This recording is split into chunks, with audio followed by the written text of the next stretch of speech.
Welcome, Finger Lakes basketball fans, to another edition of the Upstate Hoops Podcast. It's Thursday, January 24th, 2013, and this is episode 12 of Season 2, coming at you live from the FingerLakes1.com studios in downtown Seneca Falls, New York.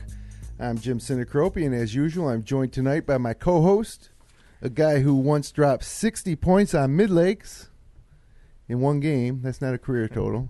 Matt Verkey. Hey, Jim, how are you doing tonight? Yeah, 60 points. Yeah. Fun night. Yeah, about 21 years ago. Regulation length game, too. No overtime. Yep. Imagine you guys won. Yeah, by a couple.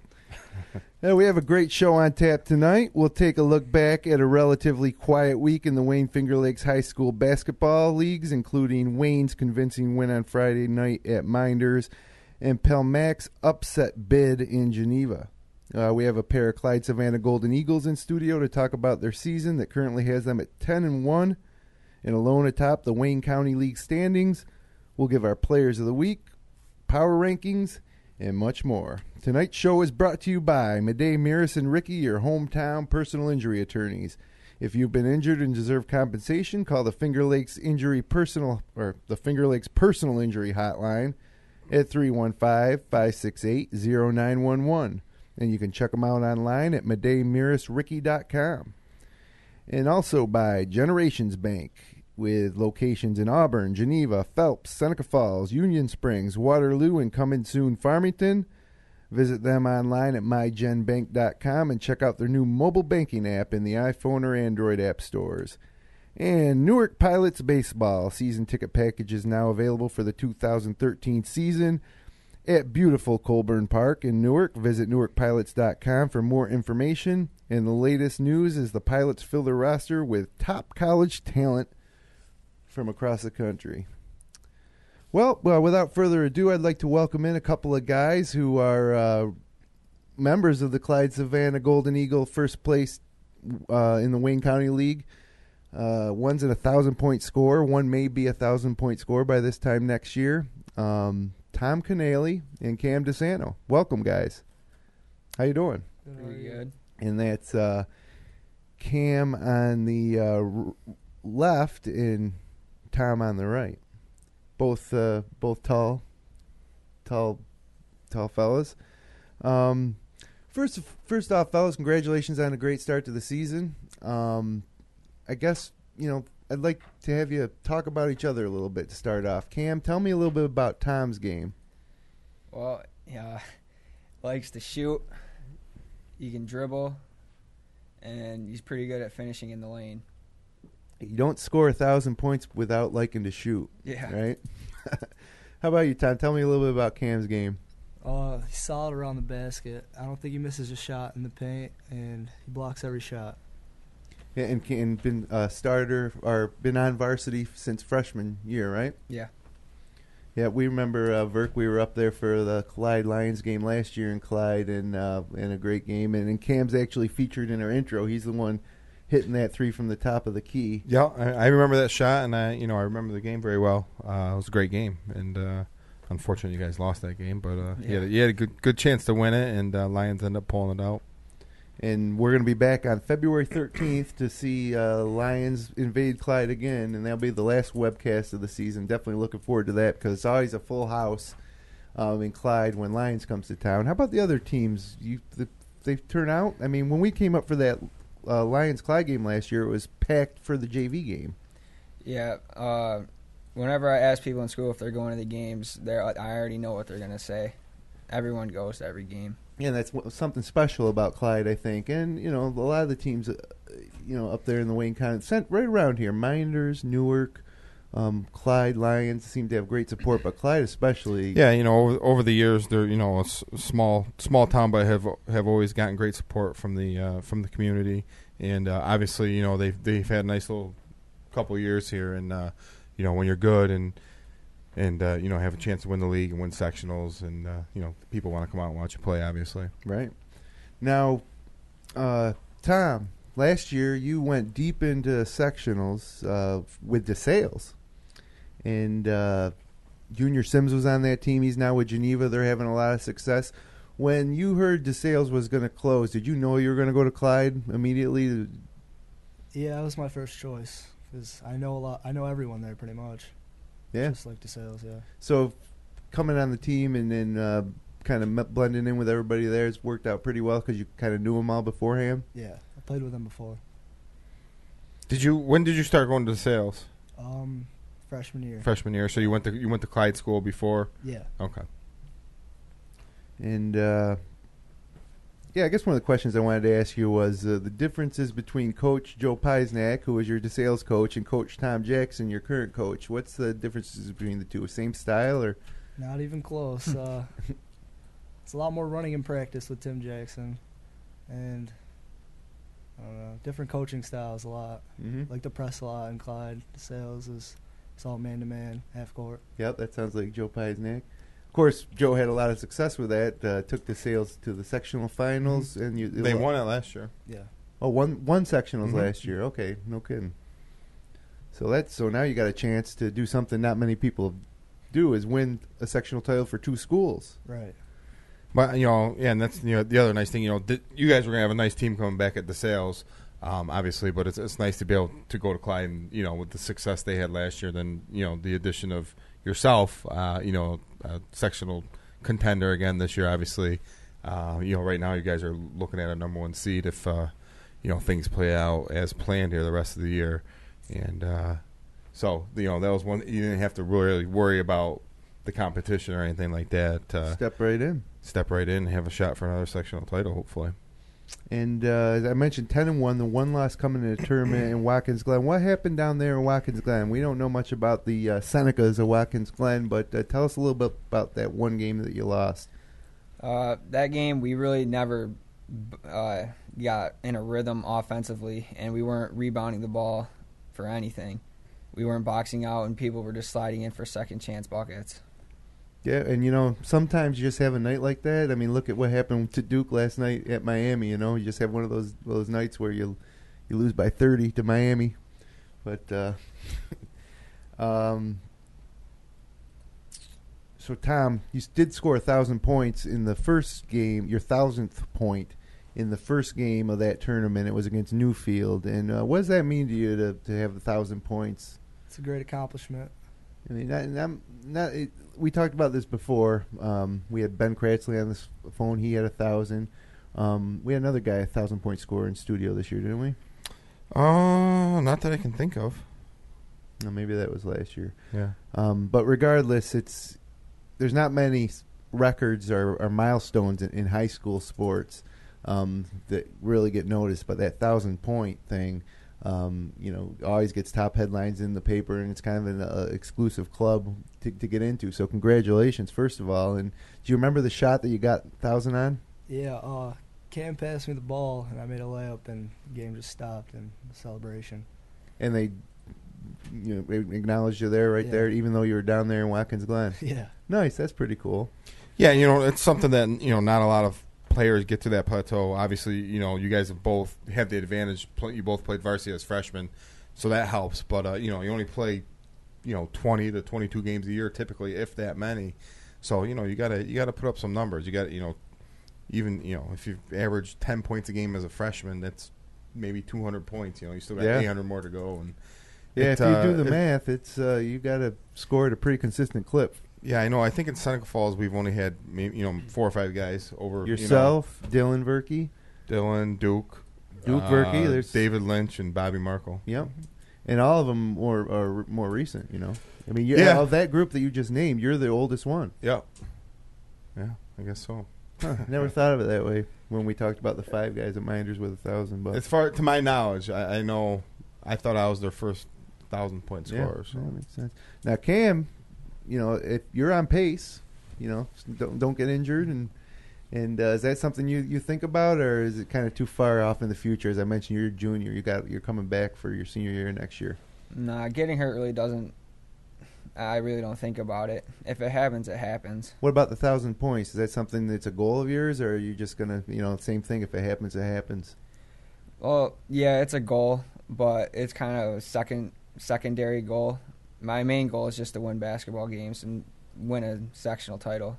Right. Right, and that would. Do you know who the all-time leading scorer at Clyde-Savannah is? No, I don't. Tim Brown, I think. Terry. Yeah, Terry. Tim Brown played wide receiver for the Raiders. Terry Brown. He probably has. I know he scored over 2,000 points. So yeah, he was. He played for the Kansas in the national championship game. Actually, at one point, he was a little bit older than me, but I remember watching him play. Great player. Yep, absolutely. Terry, he was a legend, no doubt. Well, yeah. Let me ask you guys some questions that we kind of ask everybody that we have up in here. I think they're pretty good questions, and interested to hear your answers. I want each of you to tell me the best player you face all year at your position. Like when you have to match up against somebody, whether it's in the league or out of the league, somebody on your schedule is probably the toughest matchup for you.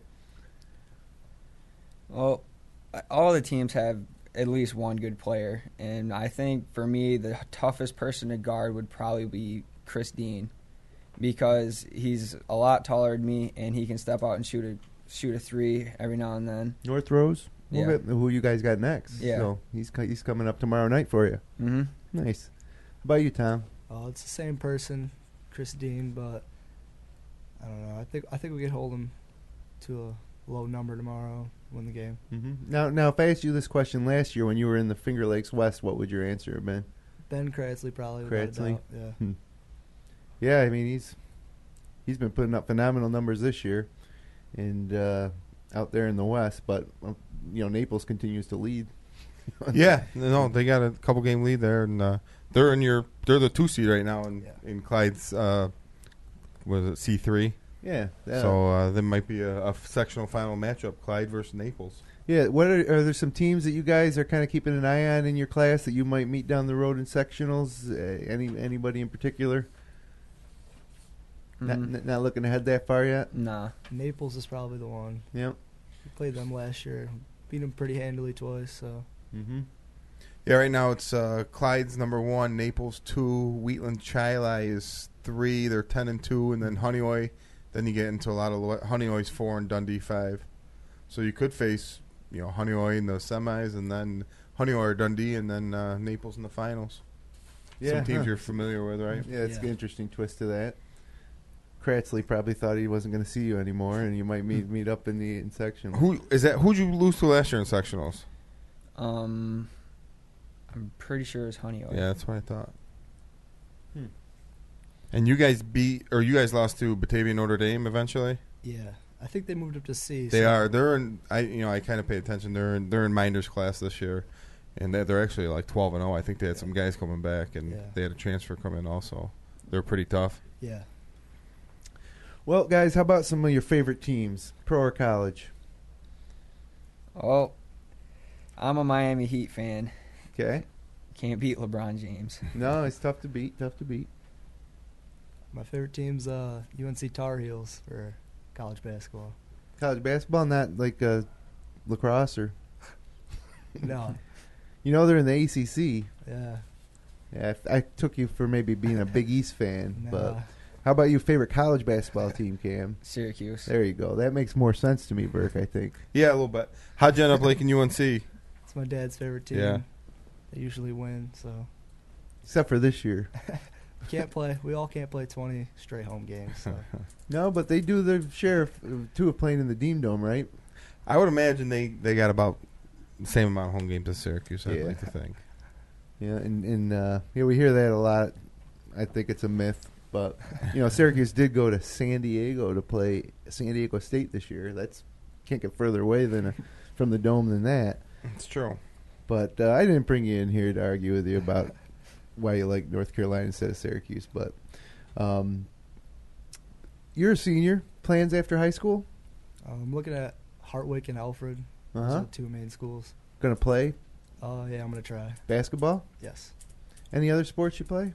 I played football until this year. Baseball. Mm-hmm. Now, Cam, I know you play football. Yep. What position? Tight end and outside linebacker. You guys had a nice season this year. Yep.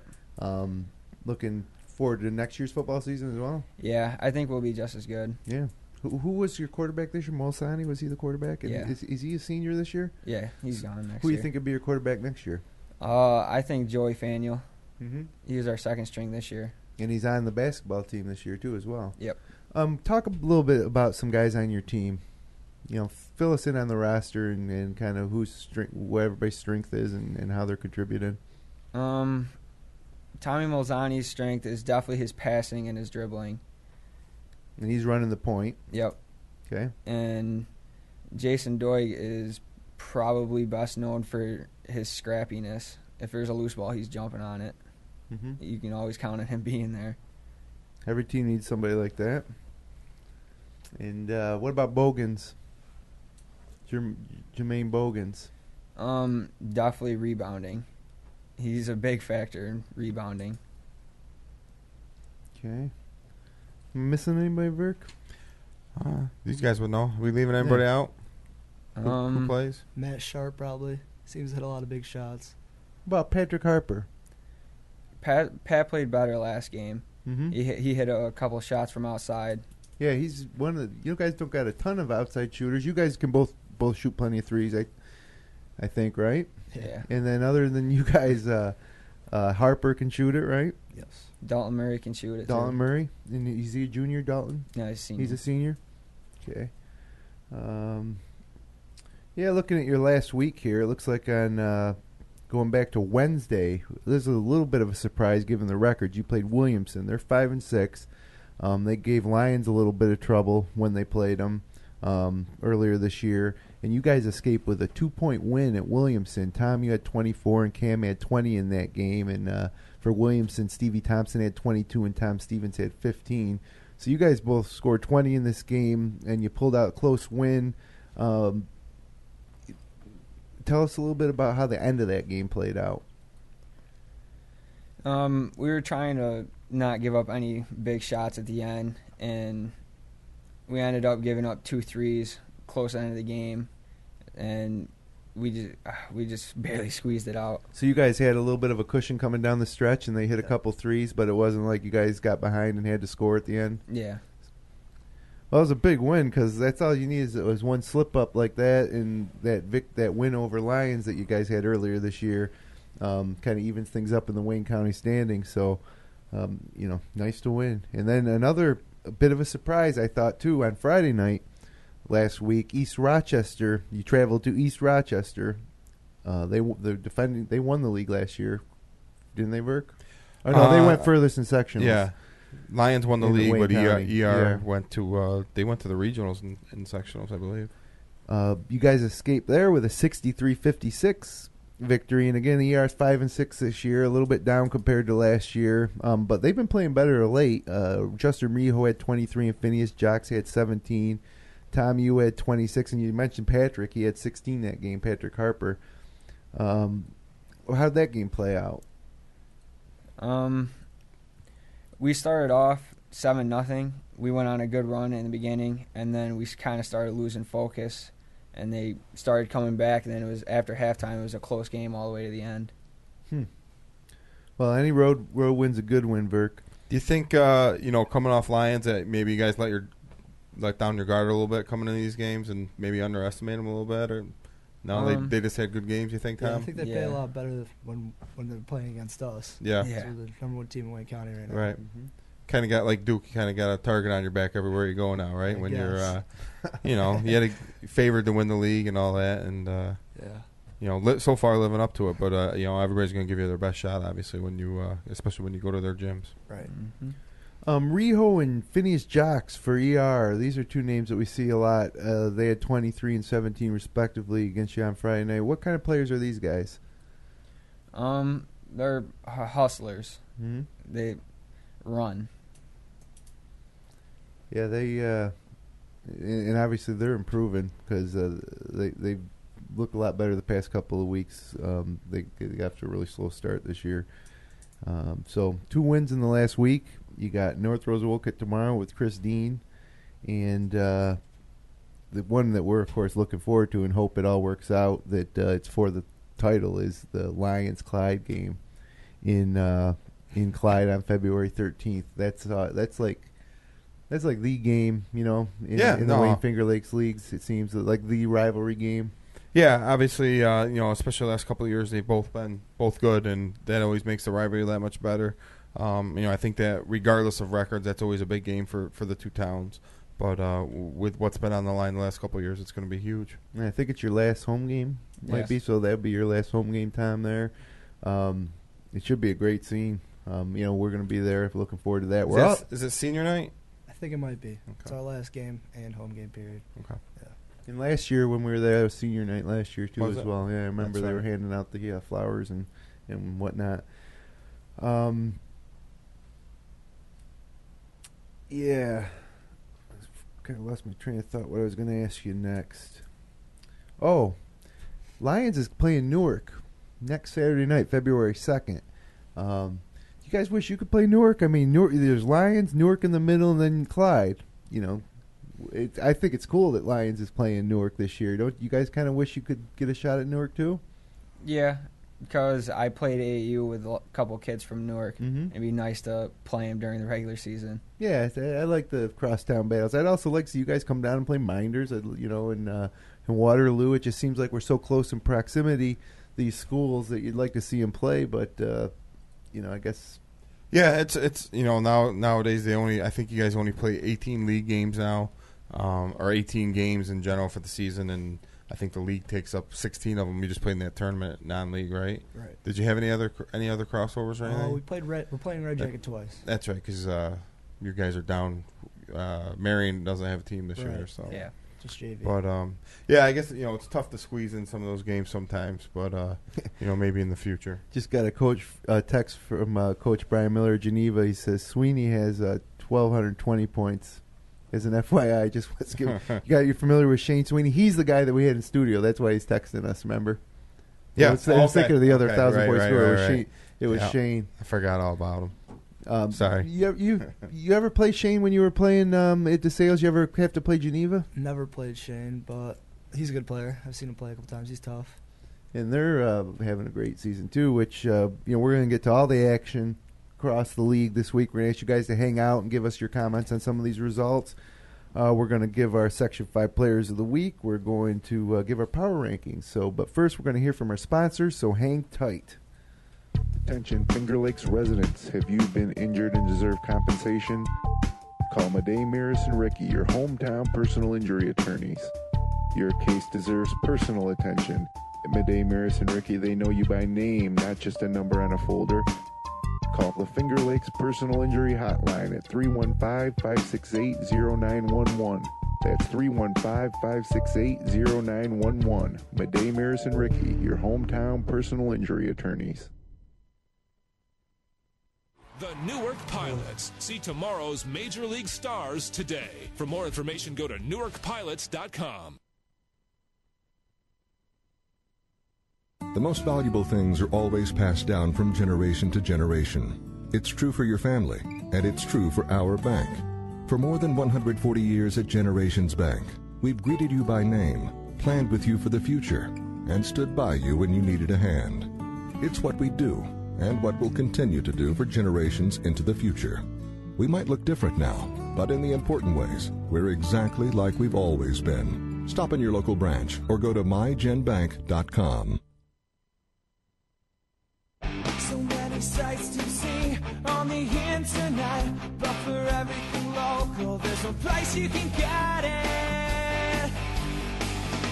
At fingerlakes1.com. Come on over to fingerlakes1.com. Like us your homepage. News, weather, sports, and fun. Log on to fingerlakes1. www.fingerlakes1.com. And welcome back to the Upstate Hoops podcast on fingerlakes1.com. Jim Sinacropia along with Matt Verkey, Cam DiSanto, and Tom Kanaley from Clyde-Savannah in studio. We're going to run through some results from the past week as we always do, but first I got a little bit of an announcement. The Lions boys varsity basketball team will be taking on Wellsville on February 9th at Quicken Loans Arena, home of the Cleveland Cavs. We talked about this when we had those guys in studio, Verk. Following the game, both teams are going to stay and fans for the Nuggets-Cavs game. That tip-off scheduled for 7:30, and then The bus that they take is going to depart immediately following the game and head back to Lions. Now, if you're interested in attending, tickets and transportation to the game are available for $70. So, I mean, that's quite a deal, Burke. I don't know what you're doing on February 9th, but you want to take a bus trip with Lions to Cleveland?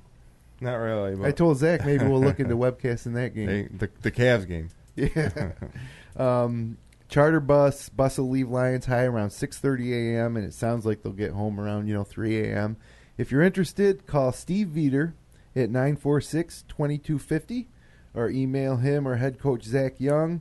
Zach's email is zyoung@lionscsd.org, and Steve Veeder's email is sveeder, that's VEEDER, at lionscsd.org, and you got to get in touch with them by February 2nd. So yeah, that'll be a great experience for them. Obviously, going from their kind of small gym, the Atwood Gym in Lions, to what is it, Quicken Loans Arena? Is that Quicken Loans Arena? Yeah, will be pretty cool.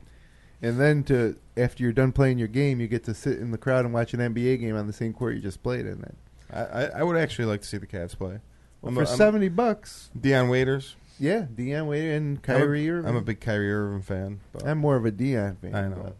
But you can't beat that deal for $70. And actually, as I was reading that, I'm thinking, why aren't we going to do that, I don't know about the bus ride, but maybe we can charter a plane. Drive ourselves. Okay, let's get to some results, because there was a quiet week, but still some results to get through here. Going back to last Thursday night in a real tight game, a bit of a surprise. Geneva was down a couple guys. Those guys now are coming back, I guess. Mentioned Junior Sims. He had to sit out a game or two. And who's the other? Ikea Jackson. Yeah, Ikea Jackson. Word is they're coming back for the next game, which is tomorrow night against Minders. But Palmac comes into Geneva. Geneva escapes with a 52-49 win. Mitchell Christ had 22 for Palmac, who held the lead for much of the game.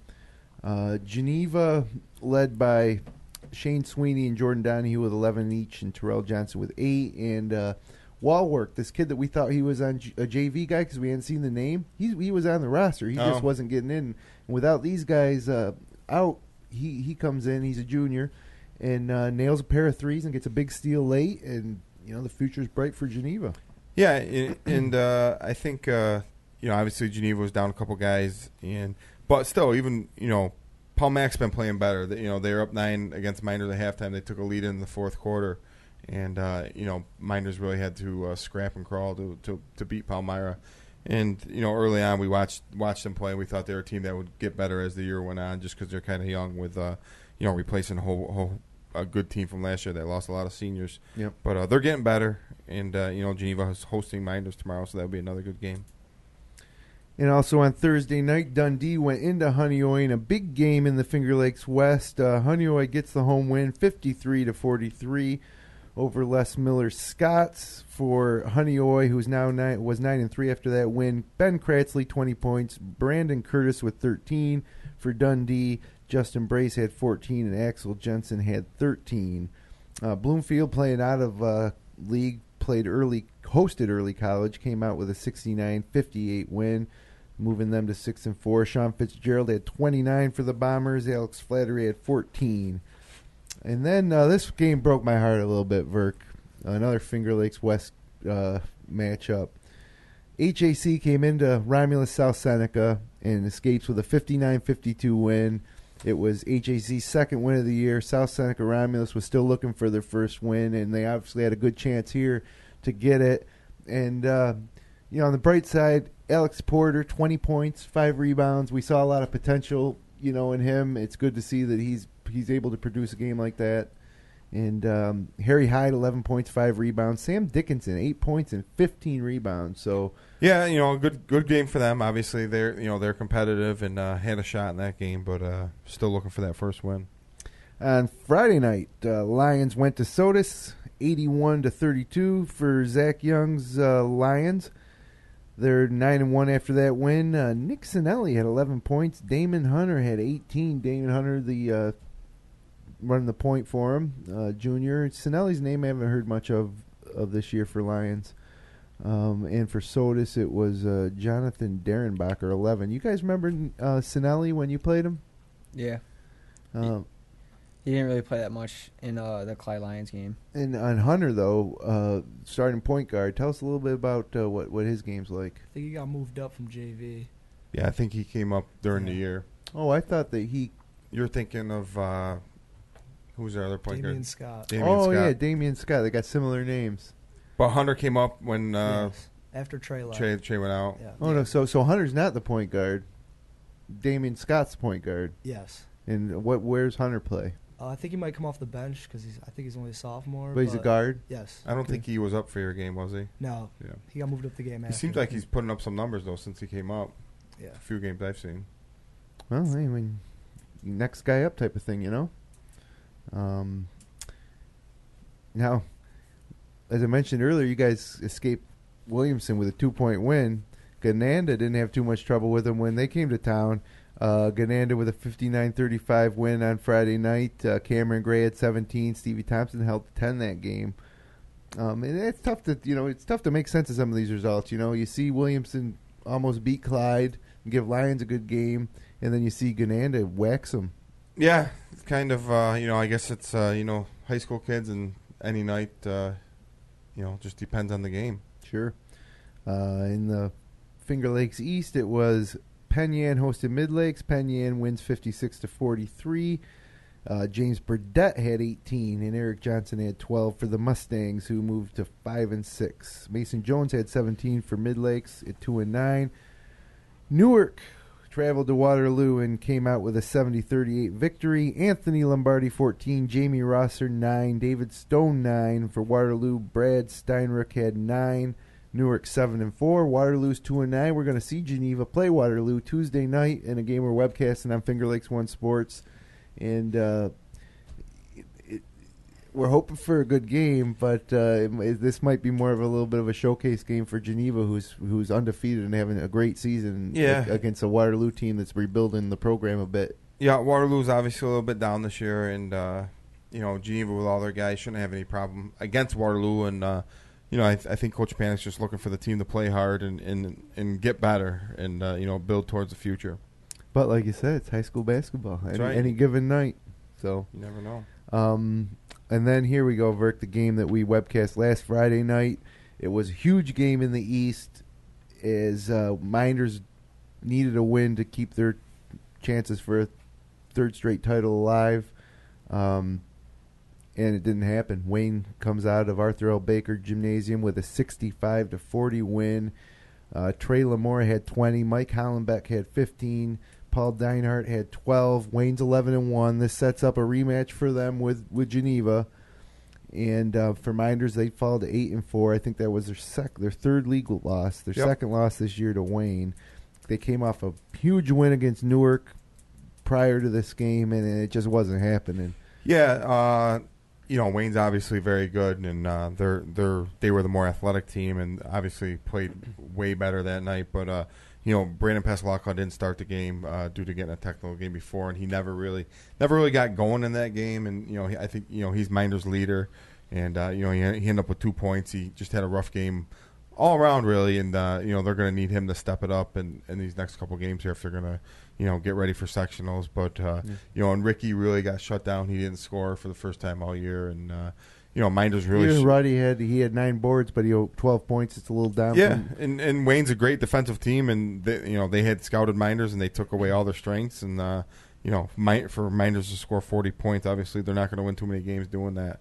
So, they kind of got to get back and regroup here, and things don't get any easier for Minders. They go to Geneva tomorrow night, so hopefully they can get that offense back on track and put up some numbers. Minders can win that game. That's the thing. Yeah, they have a chance. The first game at Minders we webcast, and Geneva won by 9, but it wasn't a blowout by any means. And I think Minders was leading for a lot of the first half in that game, but should be a good game. If Minders plays like they're capable, I think they can stick around.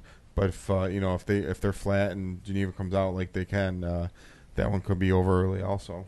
And a lot of the reason for Brandon Passalacqua's struggles was a great play of Trey Lamore. I mean, Passalacqua over the past years has made so many clutch shots and carried that team on his back so many times. We've seen it time and again. And this night just wasn't happening. It was just all Wayne. Yeah, and Brand's a great player, and I've talked with him a lot. We've had him on the show a lot. He's a great leader. Been a great point guard for Miners the last 4 years. But Trey's a tough matchup for him. Trey's long, and he gave all the Miners guards a lot of trouble. He's got quick hands, and he's just lengthy. And on Wednesday night, we mentioned the Big Green Machine in Naples. They keep rolling out of league. They went to Prattsburgh and won 64-55. Jake Ball, 19 points. Isaiah Tilley, 16. C.J. Kobus, 14. These are the names we keep seeing consistently producing for Naples. They're 9-1. Mostly great guard play is the reason why. And, they got a little distance in the West. It's going to be tough for them not to win the Finger Lakes West, which is huge for that program. It's obviously they've I can't recall them being atop the league over the last 20 years. I guess. Only soccer. It's not soccer. It's basketball. Right. It's basketball. So that's a little different. But they got a nice team. We saw them play Romeo South Seneca, but we'll see. I think in that West, anybody can really beat anybody, in the top 5 or 6 teams there. So they got a lot of work to do still to finish off to get that league title. Let me ask you, Tom. You played against Ball and Tilley and Kobus last year. I think those guys were all on the team. And, Naples wasn't a factor last year. This year, like I say, they're 2 games clear of first place in the West. Did you see that coming? I did not see it coming at all. I thought Honeyway would easily handle the West, but I'm not sure really who those kids are from Naples. I don't know if I played against them or not, but at DeSales we beat them, I think, by double digits each time. That's what I mean. It's kind of they were kind of an afterthought last year when it was DeSales. Last year's West was awesome. DeSales, Bloomfield, Honeyway, and Dundee. Yes. It was a 4-man race, and you guys were beating each other up. And like I say, Naples wasn't even in the picture, and now Naples is in the driver's seat in the West. So. And they beat Honeyway quite handily, which was the shock. That was the one that was, and they'll play him again. I think they'll get him one more time, so that'll be one to watch for sure. And then only one other game on Wednesday night and all last week. It was a crossover game. It was Dundee out of the West traveling to Williamson, and they get out of there with a 58-52 win. It was for Williamson or for Dundee. It was Justin Brace with 16. John Kissel with 12, Cole Hartman with 11. For Williamson, who drops to 5-8, Matt Spurs with 15, and Akeem Simon, 15. Sounds good. Okay, Verk, let's move ahead to our Section 5 Player of the Week. And, of course, our Section 5 Player of the Week wins a fabulous FingerLakes1.com t-shirt. All you got to do if you win is email us at upstatehoops@fingerlakes1.com. upstatehoops@fingerlakes1.com. Just about everybody has. Chris Dean won it last week from North Rose. He hasn't. If you guys see him tomorrow night, tell him to email upstatehoops@fingerlakes1 get his t-shirt. Tom, you did. But instead of mailing out, I'm just going to toss it over to you. There you go. Congratulations. Congratulations on winning that this week. Verk, I'm going to let you go first. Okay, I just because I saw him play and I thought it was a great performance. He had Trey Lamore from Wayne really just sparked that victory, both offensively and defensively. Thought he did a great job defensively on the Miners guards and really caused some havoc. And then really carried them in the first half when they were kind of struggling a little bit. He got to the foul line a bunch, and I think he had like 12 or 14 points in the second quarter. And then kind of just the second half kind of got away, but super quick. They didn't need him. Yeah, super quick. Good athlete, good player. And my player of the week was Trey Lamore. Even though he missed that one dunk. Yeah, he could have. He could have had 22 and missed the break. An easy. Should have just laid it in. He tried to. You got to go for the dunk on that, I think.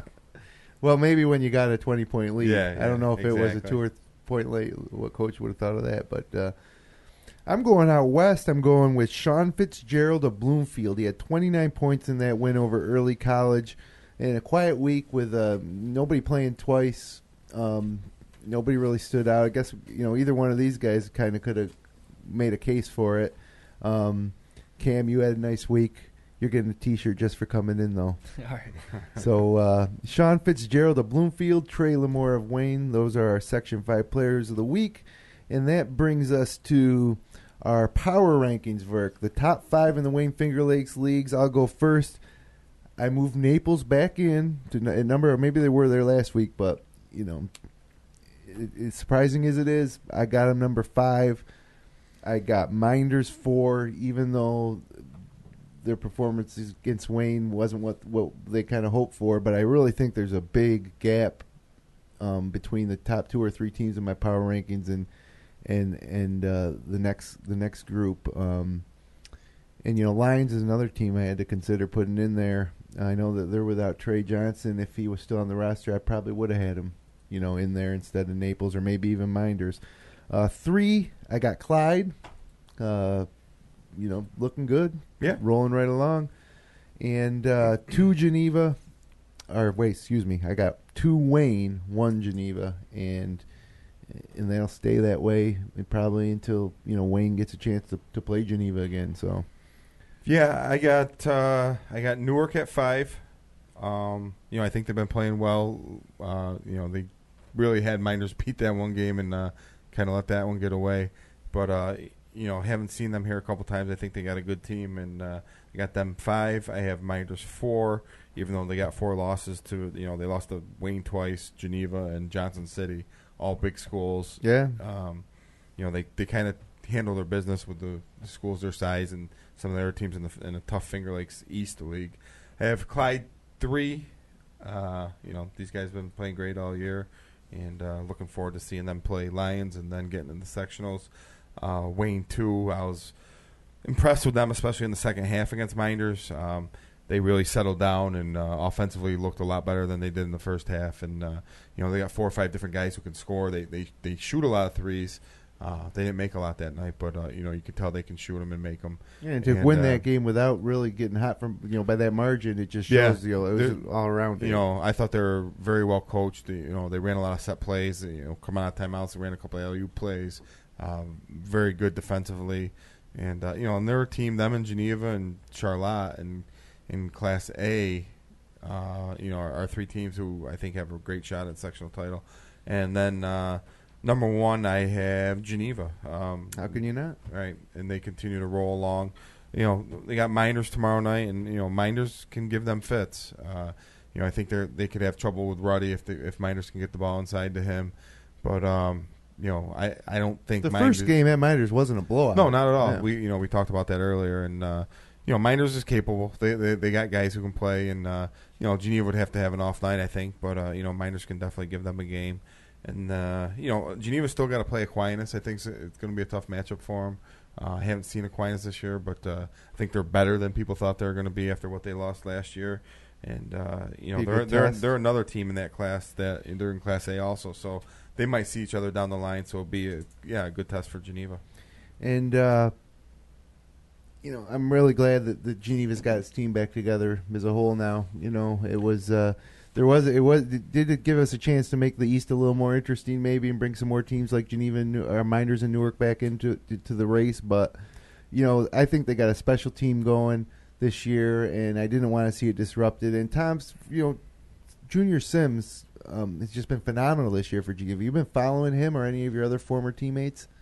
Yeah, he's having a good season. And he was a big contributor for you guys on DeSales, too. Yeah. Was he Coach Peisnack let him shoot threes last year? A couple times, yeah. Because Coach Miller's got him making 2 or 3 a game. Yeah, the games we saw him, he knocked down 2 or 3 threes each game, so he's a nice inside-outside threat. Yeah, a nice kid, too. We had him on a post-game interview from the Miners game, and like I say, good to have them back. A quick look at the week ahead. Friday night, tomorrow night, some of the highlights. Wayne's in action. They host Mid-Lakes. Minders is at Geneva, as we mentioned. Penyan at Palmyra.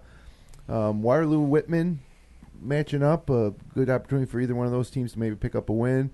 Bloomfield at Red Jacket. Gananda plays at Calmum. Naples at School of the Arts. ER at Lions. So you never know there with ER playing better. That's one to watch. North Rose Wolcott at Clyde. Red Creek at Williamson. And then Saturday night, you got Dundee at University Prep, Gananda at North Rose Wolcott, and then no games until Tuesday, where Geneva at Waterloo, the game we're webcasting. Who's got the call on that one? Is it? I think it's Kevin and Harrington and Korzeniski. I believe so. Okay, well, tune in at 7:30 live on FingerLakes1.tv for that one. Wayne at Newark Tuesday, Verk. I mean, we don't, when you're looking at spots where maybe Wayne could stumble, that's Newark's definitely capable of beating Wayne, especially at Newark. Newark can match up athletically a little bit better with them, I think, and we kind of saw Newark play Geneva, where they just really didn't look good at all, and then I thought they looked really good against Miners. They look like different teams. Seems like they're starting to come together as a team. So a good opportunity there for Newark. Honeoye traveling out to Seneca County to face Romulus South Seneca, Whitman at Penn Yan, Naples at Bloomfield, which is going to be another test for Naples, to prove that they're legit. Palmac at Mid Lakes, Red Creek at Clyde. You guys know anything about Red Creek? Have you seen him yet this year? Yeah, we played him once. You played him once? Yeah. You put 115 points on some team this year. Red Jacket. That was Red Jacket, Yes. huh? What was going on there? They were missing a couple players. But still, 115 points. I mean, you almost have to just continuously, score every 10, 15 seconds in a high school game to put up 115. A lot of fast break layups. A lot of running in practice. That's what it does for you. Yeah, so you credit Coach Jackson for that win, huh? Plus, I know, Cam, being on the football team, Red Jacket beat you guys out for the in section. Didn't they end your season last year in football? Yeah. Red Jacket. Was that on your mind as you guys were widening that gap in that game? Yeah, it was definitely a motivating factor. Oh, well, I mean, you have to wonder if there was a mistake there when we first saw that score, 115. But that's a lot of points. Fun night for you guys for sure.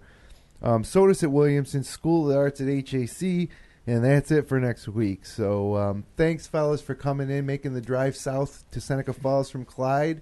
Congratulations on your great season. Tom, congratulations on a great career at two schools.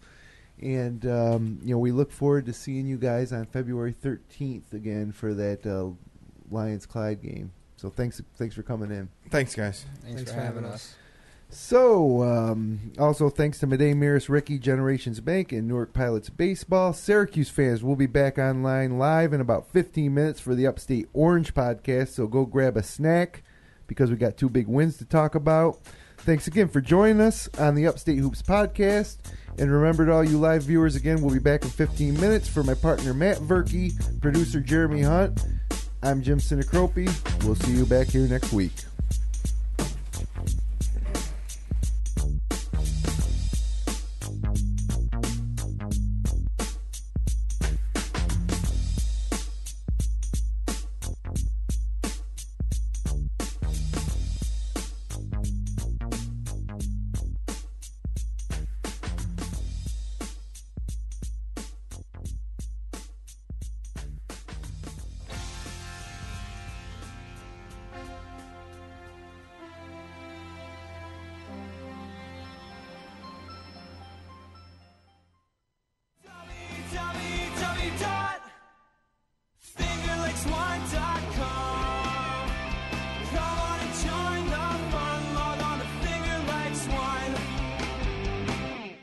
www.fingerlakes1.com